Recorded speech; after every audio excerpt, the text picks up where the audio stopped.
when people are choosing to work as an interim executive, we say it's a stage of life, not an age per se, but it's a stage. And the motivation to work this way is because they're choosing not to work full time. And most people who choose to work as an interim as their plan A actually are really excited by the fact that if they're not working for 6 months of the year, so they actually don't want back-to-back contracts. And we always say you can be as busy or not as you choose to be. This is your portfolio. You are the architect. You have self-agency over how busy or not you choose to be kept.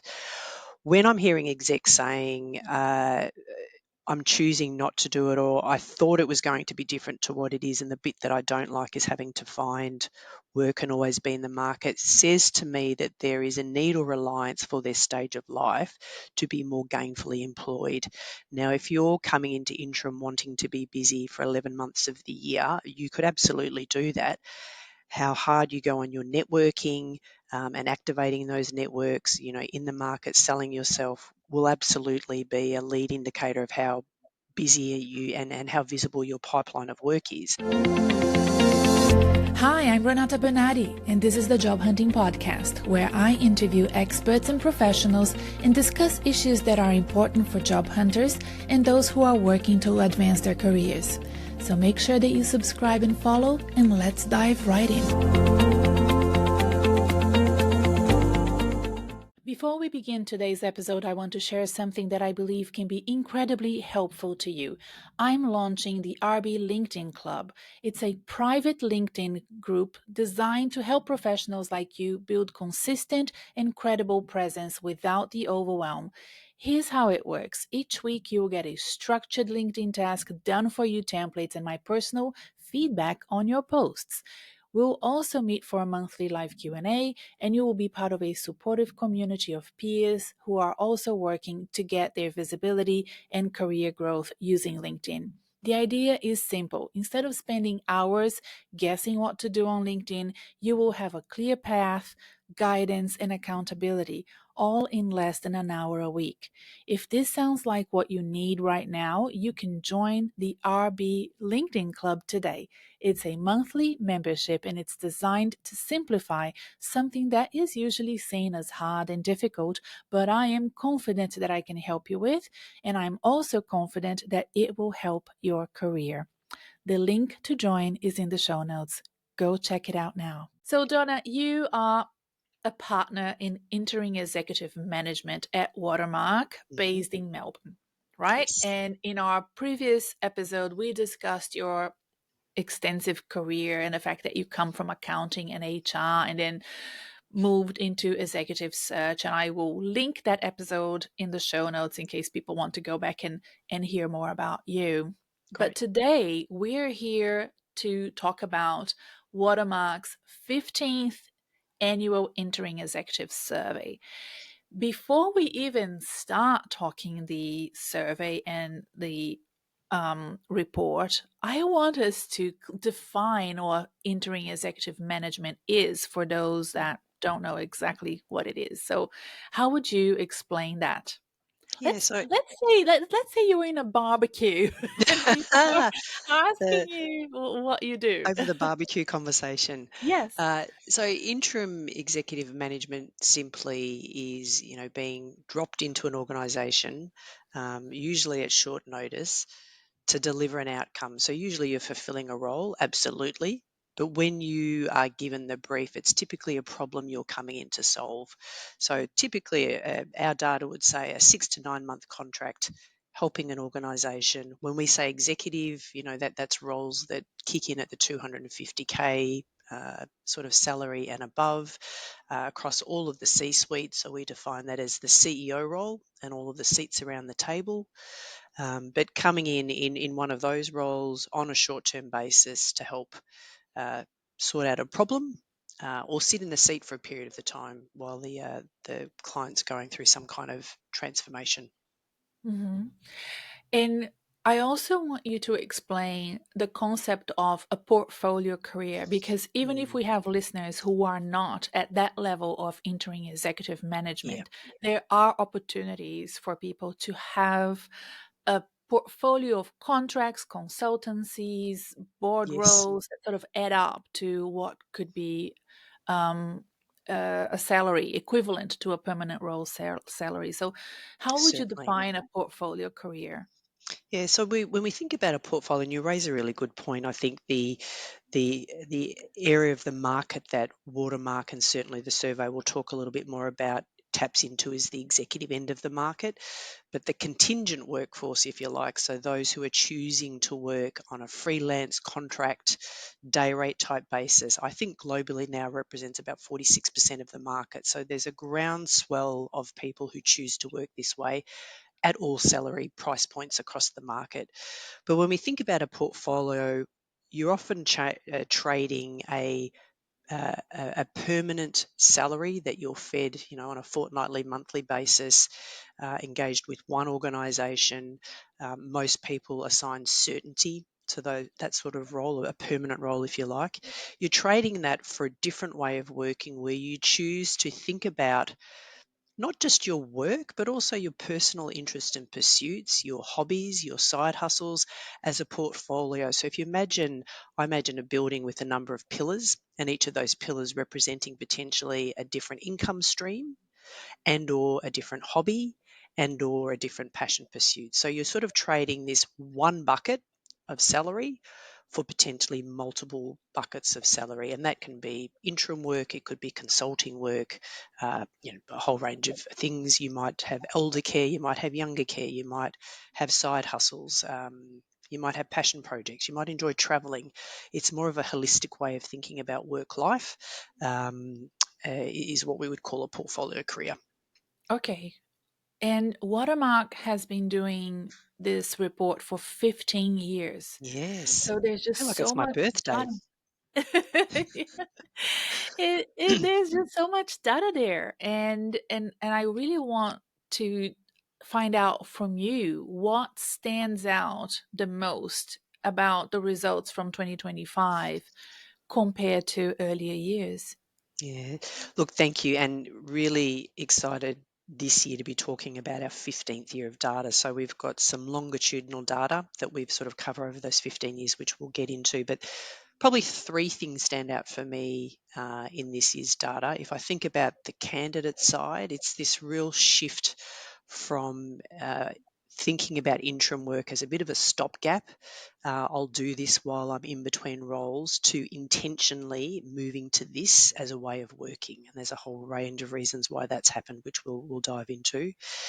Um, from a client side, the conversation shifted from what is it, do I need to use it, do I need to know about it, to how to actually compete in today's market and not be tapped into this as a segment of talent to tap into to help our organisation to change and transform. So I think the real element there is that organisations that are rapidly undergoing change and looking for skills at a point in time and to borrow those skills to help them get through a change, a transformation, a problem, are seeing this as a really kind of strategic way of being able to do that. So a real shift in how clients are thinking about tapping into this market.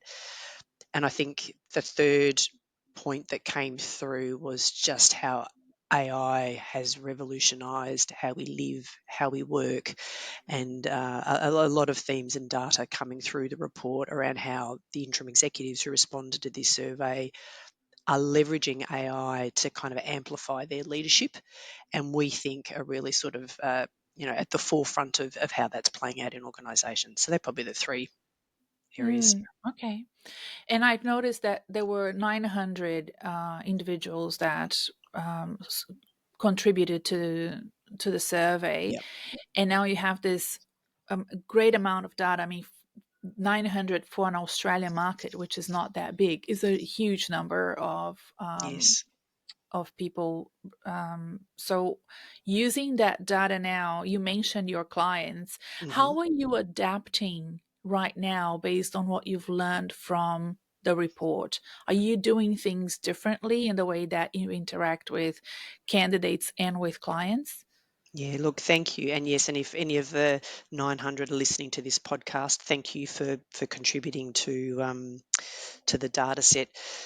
So from a client perspective, we love having this deep, rich information. It is data-driven hiring that we're talking about here. We can talk to our clients about real use cases of where other clients have tapped into the interim market, what they've used them for, roles, problems that's solved, outcomes that have been achieved, down to the granular level of this is what it costs to bring in an interim CEO in this sized organization.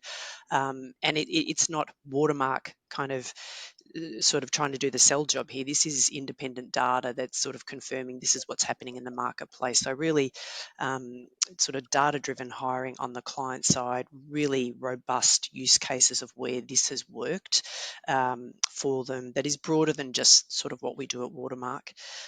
On the candidate side, similarly, deep, rich information. We create avatars each year that represent the people who have responded to the survey. And those avatars, again, go into a granular level of information, but really, I think, help executives who are choosing to work this way, or maybe are at a crossroad and thinking about what we like to call their third act and contemplating moving to more of a portfolio way of working. What do they need to do to be successful? How do they set themselves up for success? And we again have data here from 900 executives in the last 12 months who've been doing this successfully, and we can really help guide people through that process to really work out if this is the right next step for them or not, and if this is a path they're going down, how do they best set themselves up for success? Okay. We explained interim executive management more broadly, but now I want to get into the specific reasons why people decide to engage interim executives. Hmm. And one of the trends that were highlighted in the report is the growth in the interim assignments that are linked to business transformation roles Hmm. Hmm. versus filling out positions that were, the crisis gap filling that Yep. happens. Somebody gets hit by a bus and then very quickly you need to find somebody. A couple of questions that I have for you. One, because this is business transformation roles and not crisis gap filling roles, Hmm. does that delay the process of finding the interim executive? Because it's not like, oh, we need to have somebody back as a CFO on Monday because our CFO has left. Yep. Now, the business transformation role, I'm wondering if that extends the recruitment process for interim executives. No, I think the short answer would be no. I think the time frame, we work to always to the client's time frame, but we can turn around an interim executive, in 24 hours. We can turn them around in 2 weeks. The calls that we get from clients are sit in the two buckets. One is come and sit in the seat of a role, or two is more framed as a transformation project. So come and sit alongside the incumbent team, and while they're running the business, we need your capacity, bandwidth, and expertise to help change the business. Um, but the process for actually bringing them on board absolutely is the same. We would still be looking for the types of problems those executives have solved, where they've uh, done a similar type of transformation. Clients have money on the table for what somebody has done. The expectation is when an interim comes in, they overhit the mark. And so we will have done our due diligence there in understanding, the experience of our network and what they've done to be able to sort of turn that around in sort of typically 3 to 4 business days, but again, working at the pace of the client. Yeah, okay. And what are the main business transformation challenges that you see clients looking for help with?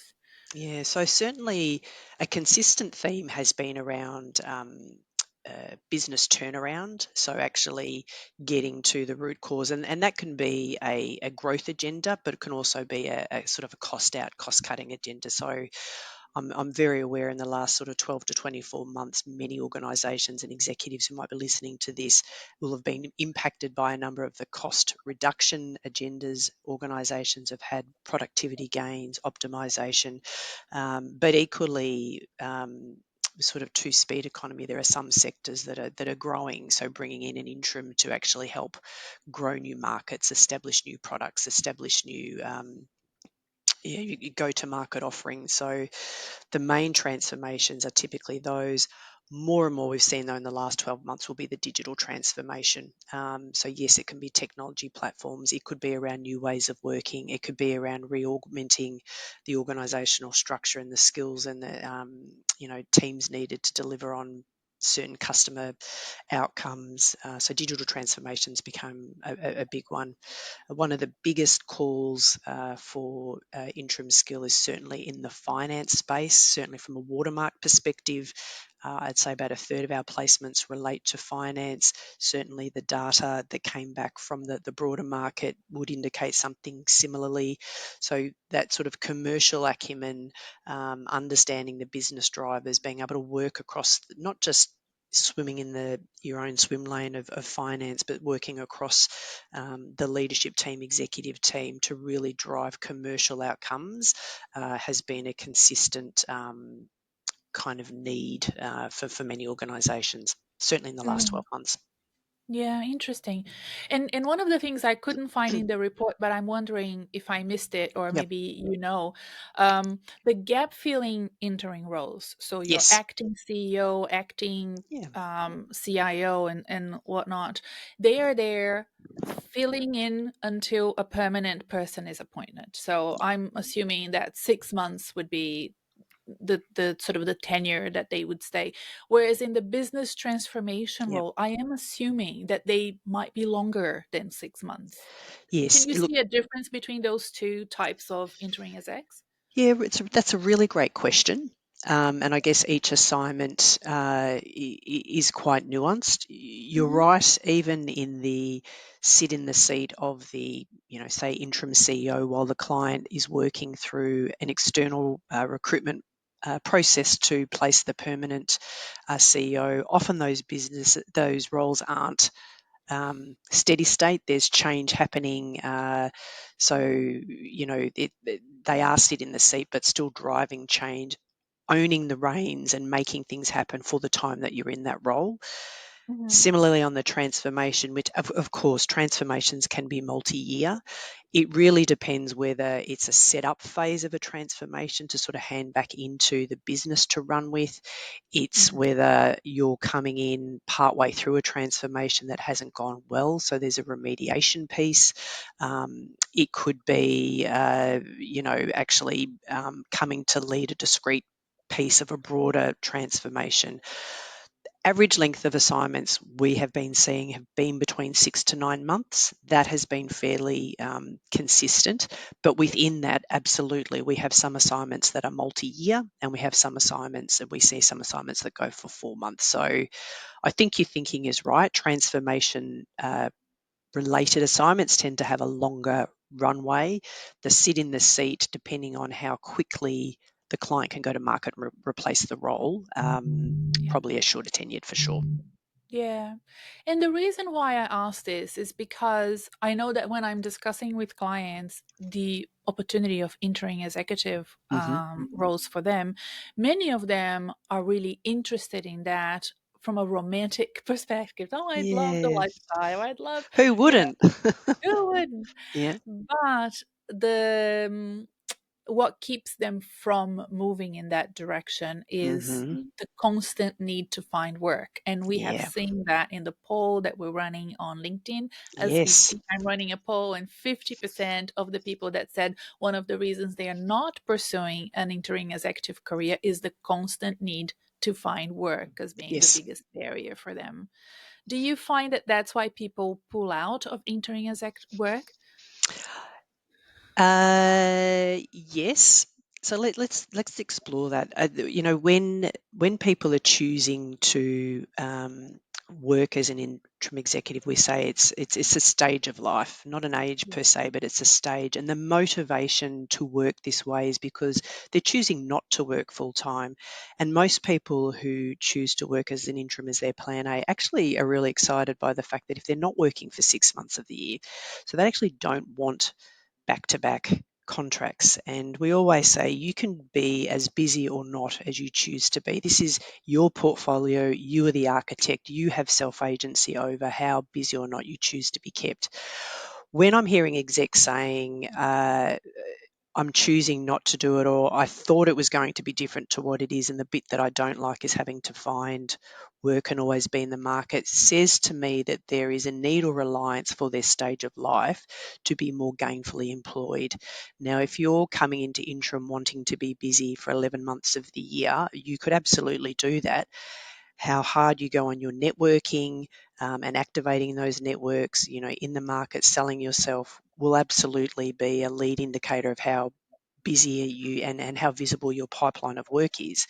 Mhm. But if you're sort of coming into this thinking, well, yes, I need to be busy 12 months of the year, but I don't want to be doing that work. I want somebody else to solve that problem for me. I don't want to take agency over the networking.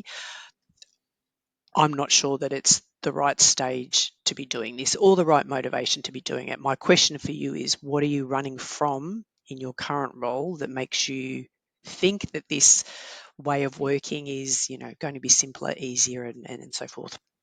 Yes, yes. So, and you mentioned self-agency, and I think that Hmm. there is a rise of self-agency Yeah, in the corporate world at large, not just if you want a portfolio career and you want interim exec work. I mean, I think people are now realizing that they need to be in control of their careers and network, so that if they decide to go for a permanent role or decide to have a portfolio career, that they will have a career that's sustainable over time. Because absolutely. 2025, we have had so many layoffs in mass. So there's a lot of scale layoffs happening that people have come to realize they cannot Yep. rely on their performance. It has nothing No. to do with performance most of the time. They are business decisions that sit outside of that immediate relationship you have with your Yeah. manager or your department. Yeah. um, So true. yeah, what can you tell about the self agency and how you see it working well for those that want that lifestyle of becoming an interim executive and um, want to be? I mean, you said you can work as much as you want to work, but that requires you to become um, a self promoter, right? Absolutely. So, Yep. what do you see works well for those interim executives that want to be busy? Yeah. So I think it's a couple of things. One is networking, hands down. The data says, the executives who responded to this, that 75% of their work came through their network. In an era where we are so digital first and digitally enabled, LinkedIn as a platform for executives, for many job seekers, but certainly for the executive job hunter, having visibility through, face-to-face digital platforms, being really targeted, strategic, and planned about your networking. We talk about it or I talk about it in three layers. Most recently, I've stolen a term from a candidate I spoke with the other week, but this idea of who is your fan club. So who are the people who are your advocates? They are in your court, they understand your skill set, what you're capable of doing, and would advocate on your behalf for others. So, great channels to market. So who are your fan club? Who are then your next layer of advocates who, perhaps people you've worked with a long time ago who had a good experience of you, but maybe you need to be reconnecting there and updating on sort of what you've done, in the meantime, to bring them into the fan club. And then who is that network that you haven't tapped into yet, and how are you going to tap into them? So being really quite strategic about who is that network. I guess self-agency is not relying on anybody else to solve this for you. You are the pilot, of your aircraft, and being quite planned, considered, and thoughtful about that is going to be key. So networking is one. Being clear on what we call your superpowers, what's your value proposition. Not fronting up to a conversation expecting again somebody else to solve this for you, but being really quite clear about where you add value and how that person can help you. Um, I think being able to consistently demonstrate, value that you've delivered. being able to talk to that, being proud of that, being current. So it's not about just experience in whatever area you've done. You may have 25, 30 years experience as a chief financial officer, but what have you done in the last couple of years? How are you keeping current in your craft? How are you demonstrating that? How are you bringing that into your conversation? Agency is being proactive about all of these things. It's how you're being curious about digital literacy and AI, about new things that are impacting the sector. It's being interested. Again, agency is being proactive in doing that. So, an interim portfolio way of working suits people who are very much motivated, planned, and have a plan around that, and sort of start the day with a purpose and, kind of tackle each of those things. If that's not you, then I think building a sustainable pipeline of work will be challenging, because you need to front into those things and take ownership. In our networks, those executives who choose this as their plan A and have been doing it for a number of years absolutely have self agency in spades, and do have a sustainable sort of portfolio of work to the level that they want, and that looks different for everybody. Yes, I love that you mentioned that. I'm working with clients, as I always do, that are making that transition from permanent roles to a portfolio career, and even workshopping with them and making sure that we're planning it intentionally and avoiding risks. It's still very it's a different routine, Yes, right? And it's a routine that you want to have, but then when you actually have it, you don't know what to do with it because there's a lot of free time. there And is. the time shouldn't actually be free if you want to be busy, right? If you don't want to be busy all the time, yes, to the golf course, do whatever and travel. But if you want to have a portfolio career that is busy and intense, then that free time is used upskilling, connecting, networking, going to Yeah, events. And that is work, it is work. right? That is work for an interim executive. And it's And discipline and it's mm, consistency. It's not, I'll do that this week and then, well, that was a little bit too hard. I'll take a couple of weeks off. It's like anything that you want to get better at, and we can always get better at everything that we put our mind to. It's discipline, consistency, and mm, having a plan around that. mm. Yes, and I will have to timestamp this episode and send this bit to my clients because when you come from large scale corporate environments where busy means being at meetings and answering emails and doing reports all the time, Hmm. it's such a different attitude that you need to have when you are in charge of your career and making sure that 70% of the time that you're not employed, that you're using it so that you will become employed in the near Absolutely. future. So all the prospecting of clients and the thought leadership that you need to create, that's all part of being an interim executive, or if you're not at that level, being a portfolio career professional. Mm. Absolutely. And many of the executives will say to us, um, that, exactly that, while you've got one eye or one hand in the work, so doing the work, the other is absolutely always, on the business as much as being in the business. And it is definitely a different way of thinking. Definitely not for everybody, but it does require the discipline and a plan. And there are many examples out there and executives who are doing this and kind of loving the work that they're doing meaningful, purposeful work for whatever that means for them, and enjoying kind of life and a mixture of all the other sort of projects and side hustles and things that they like to do. But it's not just gifted to them. They've architected that. They've really worked hard at that, and it takes time. All right. Let's switch gears, Hmm. Donna, and talk about the gender Yep. balance or lack of. Hmm. It's great to see that there has been a boost in women interested in entering executive roles. So Yep. 19% in 2011 and now 33% in 2025. Yep. So we've grown. I'm assuming that part of that growth has been the fact that more women are in senior positions since we are looking at the top Hmm. tier Yep. professionals here. But do you also see more women interested in interim executive versus permanent roles? Yeah.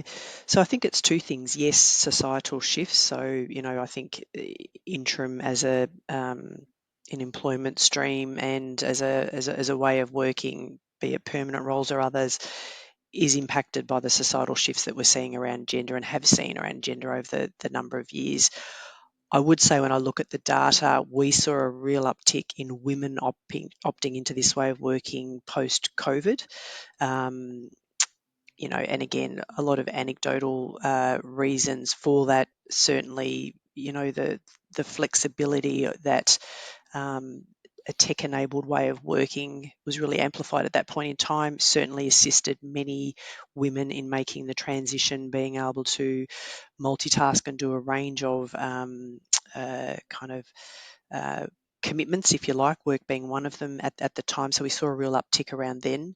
Um, and look, yeah, absolutely. I think as we're seeing more women societally moving into C-suite roles, again, that will play its part here.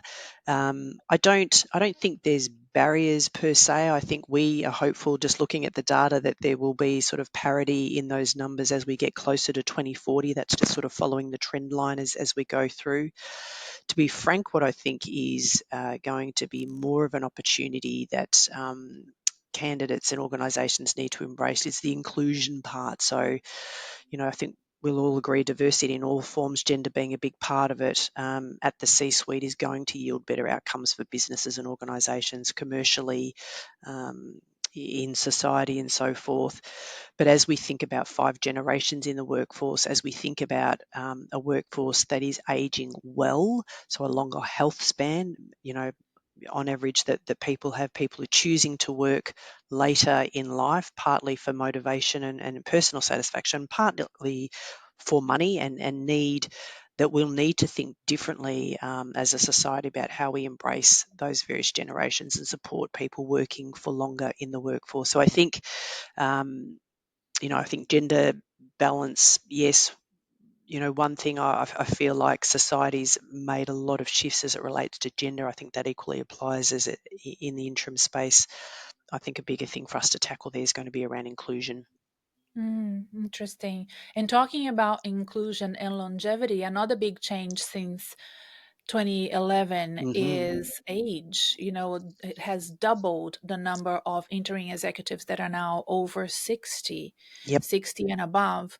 And that has been a current conversation with other guests. The fact Hmm. that CEOs are now older, and we have older senior professionals staying for longer in the workplace.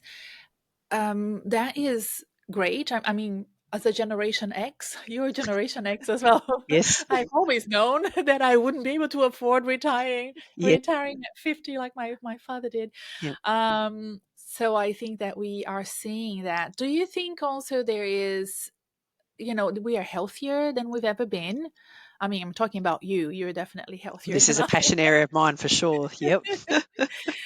So tell me about these amazing interim executives that are over 60. What sort of roles they are getting Yep. with Watermark? What are they interested in? What's Yeah. working for them? Yeah.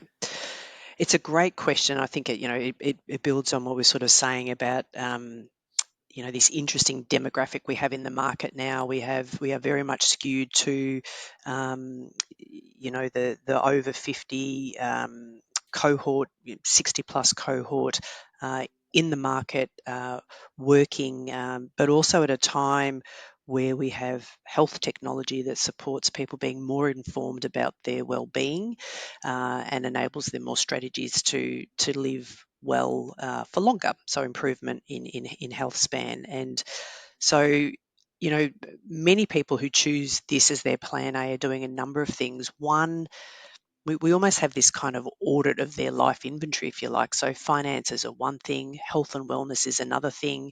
Um, Being really clear around their purpose, passion, what is meaningful work. These people no longer choose to work or are defined by role. So they've kind of parked ego at the door. Now is about being really clear on their skill base and what value that they can add to an organization. So I think, again, perfect timing where we've got organizations that are becoming more fluid, more agile, less rigid about roles, but really now clear on this sort of skills economy. What are the skills that they need for the future? It's a perfect pairing for our interim executive cohort who are very clear about the skill set that they kind of bring to the table. What you're also getting when you bring in an interim executive is this 40 years of experience, leadership experience, critical thinking, how they respond in a crisis, an agile and adaptable way of working, problem solving that's refined and has seen a lot of problems, and so it's that clients are tapping into. I think interims, again, it's a stage of life. There's a motivation to take agency of how the next, or what I call the third act, plays out for them. And I'm having multiple conversations every other day with people who have hit that point. And it comes to me, or the conversation will start like, I want to keep working. I feel well and healthy. I'm actively taking agency over my health well-being. I'm in a fortunate financial position where I still need to earn money, but I don't have sort of school fees, mortgages, and some of those other financial burdens you do as you're going through other stages of life. And now I want to take ownership and work in a different way. I want to continue working into my 70s or 80s, but I choose to do that on different terms. So the motivation for moving this way is typically that it's a particular stage. It's a reflection on broader life, meaning, purpose, adding value, obviously being rewarded for that. But the driver isn't about being busy necessarily for 12 months of the year working. For some it is, absolutely. But and again, as as we already referred to, how busy you are will depend on how active you choose to be around your networking. But for many, it's a motivation to see out sort of the next 20 years of their career in a different way. Yeah. Okay. And looking at the results from the survey, which was done in Australia, have Yes. you and the team, have you been able to look at that in comparison to what you know about what's happening overseas in interim executive Mm. um, management? What things you think are the same, and what is sort of very Australian that you don't see in international Yeah. data? A lot of synergies overseas. So we Watermark are affiliated with a global network of interim executive practices, and certainly in the last 6 months have had conversations with our Italian, French, and Spanish counterparts just to understand a little bit more about their market and what does the interim executive offering look like. What are clients tapping into there? What is the motivation and drivers for executives to choose to work that way? A lot of similarities. From a client perspective, it absolutely is around transformation and change. For the interims themselves, it absolutely is this motivation around a stage of life. Um, Obviously, the size of market in Europe, UK, US is larger than Australia, so the market there is bigger. But I think the signals and the growth of this way of working, it's a global, it's not an Australian based phenomenon, if you like. It's we're probably uh, following the lead of the other countries, but I think, as I said earlier, 46% of the world work in a contingent way. When I delved deeper into what sort of percentage of those who are working in a contingent way really sit more at the executive end, it's probably about 10% of that. 10% of that group. So just to sort of give a sense, but from a global perspective, a lot of similarities. Yeah. One thing that I was really surprised talking about the level of the roles for Hmm. interim execs. I was really surprised that it's really 90% of interim roles that are C-suite. I thought that there were more heads of as well. Maybe, I did a short-term Mm-hmm. contract with you and your team Yep. back in 2020, just before the pandemic. And I remember heads of Mm-hmm. roles coming in. Are they not as common these days? So, I guess just to preface, this is the Australian market data versus where Watermark plays. There is a lot of similarities, but certainly of the 900 who responded to this survey, 90% of the placements they were doing were at the C-suite. And I think the driver for that is again the shift that is happening within organisation and this craving for leadership that is able to drive digital transformation, that can lead through ambiguity, is adaptable, is agile. Um, there's a strong governance and regulatory overlay across many sectors at the moment. So somebody who can kind of steer the ship through that. Typically, that comes at that C-suite level, be it CEO level or around the table. And if these are the issues that are tackling sort of businesses today, I think there's a direct link then. If they're buying that for a short period of time, it makes sense that it's at that level. Certainly within Watermark, much of our data would reflect that. We probably also can tap into that next level, so the head of director level, depending. And again, it depends on size and scale of organisation too. We probably more tap into a salary band as opposed to just the title. But yeah, I'm not surprised that 90% of the roles were C-suite. That a quarter of those were CEO roles, given the types of problems that clients are coming to us for. Got it. Okay. Now, if we're thinking about listeners who are not C-suite Hmm. professionals, but Yep. they want the portfolio career lifestyle, what are the other avenues for them? So I'm assuming, well, for you, maybe Watermark International is not the right avenue for you. Yep. Would it be freelancing? Would it be working with recruiters that do short-term contracts? Yep. Personal network? Can you give Yep. some advice for Yep. professionals? I think all of the above and all of those channels. I think when you're choosing to work in a portfolio way, it's being really strategic about the channels to market that you have that align to whatever your area of expertise is. So that might look a little bit different for if you're uh, I don't know, in finance versus if you're in sort of graphics and media, for instance. But I think the things that are consistency, self-agency. I mean, do a self-check there. What is your motivation for working this way? Or I say, you running towards this as a way of working, and why? Or are you running from something and maybe kind of spend some time working out and solving for that first? Networking key, identifying fan clubs, advocates, your new channels, being quite targeted around mapping that out, is something to be thinking about. And even if this isn't I'm not moving to this right now, but I could see in the future this is something I'm thinking about. Now's the time to start thinking about that. While you're in a role, while you've got income, while you've got work, think about how you might approach this. I mean, now's the best time to be doing that. But networking is one. Continue to find experiences that really refine your EVP. What are the skills? What are the things? Do an inventory of your skills. What are the things that you enjoy doing?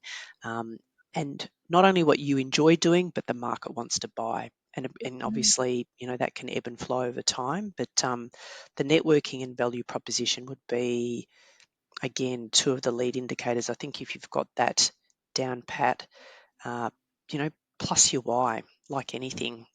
This gets hard. So what are you going to come back and anchor to when it gets really, really hard is your why. So being really clear on why you're sort of running to this as a way of working. Mm. Yes. And I think part of that, that combination of things that you need to start including in your career strategy is AI. You Yeah. mentioned that a few Yes. times.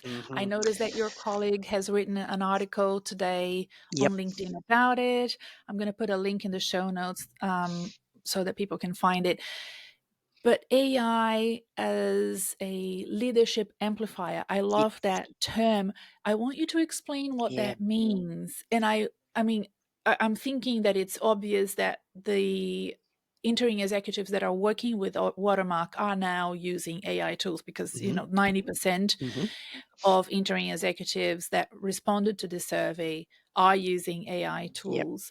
I am still encountering executives and experienced professionals that reach out to me for career coaching, and I start working with them, and they don't even have a ChatGPT account yet. So I still have them, and bless them, but we need to sort of educate ourselves before Yep. we go back into the workforce, into another role. We need to. Absolutely. Having said that, the report shows that only 3% of organizations have adopted AI. So Yep. there's this discrepancy about individualization of the AI experience Yep. versus incorporation of AI in the Yes. business. Explain that to me. How does Yep. that translate? So a couple of things. I'm very, very personally passionate about AI and very curious and find lots of ways to incorporate that in my day to day. But to answer a couple of things you've said, one, how is this term of AI amplifying our interim executives? How? I'd say really in three ways. One is absolutely a productivity piece. So they are using AI to do some of the more administrative tasks, writing a first cut, piece of work for them that sort of gets it 80% right.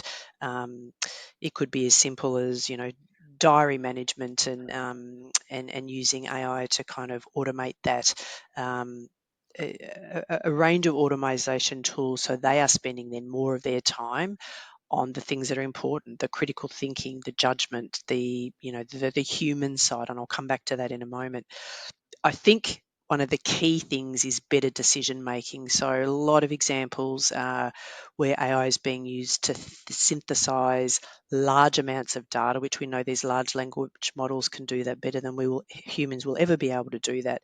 But really to synthesize a whole lot of information to give input into decisions and discussions. It doesn't take away the human element of having a conversation, of having the critical thinking, of making the decision, but it is being used as a input into a decision-making tool, using AI to be a critiquer of work that has been written, using it to sort of pick holes in a thought process, in a project plan, a whole lot of inventive ways that they are using prompts to um, uh, you know get the quality of the work, the decisions they're making better. So definitely boosting productivity, one, I guess quality of decision making, but two, them being able to go into these organisations because of their curiosity, because of their exploration of it, to accelerate kind of the digital transformation journey. Are they the tech people implementing new technology? No, but what organisations are needing are leaders who can be digitally savvy, who can help drive different behaviours and experimentation and so forth. To answer your last question there around this disconnect between 90% of the executives saying that they're using AI, but then in organisations, um, about 3% only adopting. I think where we are, my observation is individuals experimenting and building their own AI proficiency with tools, and that's kind of happening at work, at home. What organisations are trying to grapple with is how do they then harness this practicing, this efficiency that's being created for good. So where are the productivity gains potentially that the organisation are benefiting from people doing this? Where's the innovation, the new ideas, the creativity supposedly that's supposed to be coming from this spare time that we have? I think that is where the grapple is, and I think that's the disconnect. So I think we'll see over the next 12 months, leaders who are more digitally savvy being at the table to help organisations harness now what individuals are doing individually to experiment, improve decision making, improve productivity, but how now we can scale that out across the organisation. And what does that look like? I mean, this is kind of new territory, I think, for most organisations and leaders. Yeah, that's a great conversation. I'm just thinking of a new episode just about that. Yeah, Because yes, yeah, we're this generation that we're going through this amazing rapid change. Everything changes so much all the time, but what we haven't been able to do is the optimization of our yeah, systems and the way that we work, and um, understanding that I'm thinking about hybrid work as yep, well, and the fact that there has been so much pushback on hybrid work, whereas there's just a lot of benefits as well that people just are not seeing yes, yet. I don't think that there is a way back from hybrid work or remote work. I think that we are now, just the pushback is just old fashioned thinking that needs yep, to be updated, and AI and optimization of systems and structures with machine learning, with yep, technology is what we need to think about as well for our future. It will yep, be way better for corporate professionals when we do think of it as enhancing rather than yeah. taking away. Um, It's probably the Not to say that thing. it doesn't have its risks, Donna, but Of I course, it know it does have its does. risk, and and to the Yeah, risks part, it's yeah, probably the if I look forward the next 15 years, it is probably AI is probably the thing that excites me the most about the opportunity that we have individually, but also in organisations and as a society, is probably the thing that scares me the most, yes, because there are yes, so many unknowns. But to your point, it's here. I think the rate and pace of change will only be limited by us humans. I think the technology's there. It's how quickly we can adopt and adapt and choose to. And we're always dealing with human emotions and mm, um, fears and hopes as we're doing this. So it's buckle in. I say. I think it'll be an mm. interesting ride. Jonah, I love doing episodes about interim executive management with you, with your colleagues at Watermark. I have done it with international interim executive recruiters as well from the US. And I love it because it just helps me so much with my coaching. I just need to send a playlist whenever a client says, "Oh, I'm interested in this." And I say, "Okay, before we even talk about it, just listen to this episode with Donna, this Yeah, one and that one." But the reason why I have to do it, and you will relate to this, I'm sure, is that a lot of people leap into entering executive work not knowing what it is. yes. And and if you could leave people, the listeners, with one piece Yeah, of advice before they make the change to entering executive or yeah. contact you about it, what would you say to them that can help them make that decision? Yeah, it's probably a couple of things, maybe two things. I Okay. think one is be curious. I think investigate, find out information. One, always speak to you. Speak to us. Read up about it. There is information there. We've got a lot of thought leadership on the topic. So be curious, be interested. Um, but secondly, be intentional. I really come back to why. And when we, that sort of ask why 5 times to get to the real root reason why someone is running away from or towards something, uh, often I find people are running away from something that they haven't enjoyed and it was hard and feel that potentially this will be easier or different. I mean, who wouldn't want to work for 6 or 7 months of the year and do some of their side hustles and travel? But it doesn't just happen. It requires self agency and intention and planning to make that happen. So I think be curious and find out information, but really be intentional. So question your why and be informed as you're sort of making that decision. Get the right mentors and support around you to sort of help you with those decisions. Awesome. Donna, thank you so much. Thank I will, you. I will put a link to the report in the show notes so Thank you. that people can go read it. It's a great read, and it's been wonderful talking to you. Thank you for having me here. I love our partnership and always fun to come and spend some time chatting with you and obviously this time sharing our survey in the 15th year of data. So thank you.